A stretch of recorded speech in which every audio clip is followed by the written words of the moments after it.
Hello everyone, my name is Conan Ramakhawala and I am an ACCA member. In this video, I'm going to give you some niche tips on how to clear your skill level paper. Don't worry, this video is not going to be very generic where I tell you to work smarter and not harder.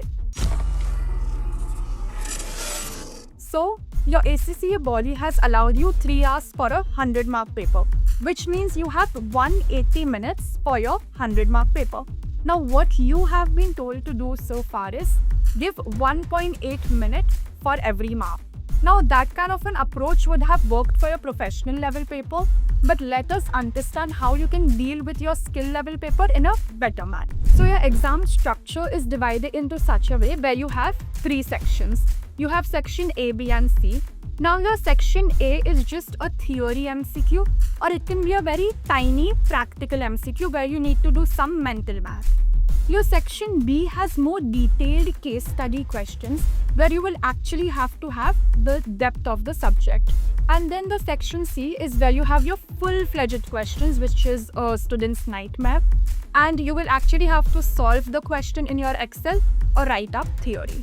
So what a good approach would be is to give 30 minutes to your section A question, give 50 minutes to your section B question, and for your section C, you can give 100 minutes.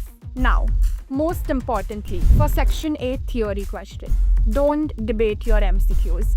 It is highly probable that if you don't know a theory question answer in the first 30 seconds, you will not know it later. So, mark whatever feels right to you in the first instinct and move on. Do not leave it blank because there are no negative markers. You can try your luck out over here.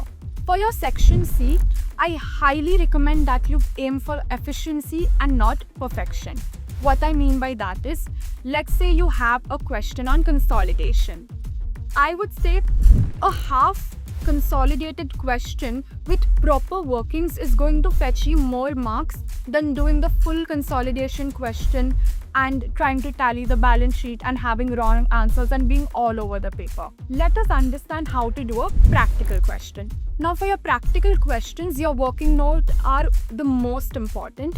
So let's say if you have a particular question and if you can do the working note, well and good. Even if your working note is half, even if your final answer is incorrect, the examiner will have to give you marks for your working note. Chasing pennies is going to cost you marks later. What I mean by that is, if you feel like a particular question is simpler, it is only sensible to pick it up first. Now, when you're doing your mock exam solving, you're doing your past papers, make sure you're doing it under exam conditions in a timely manner.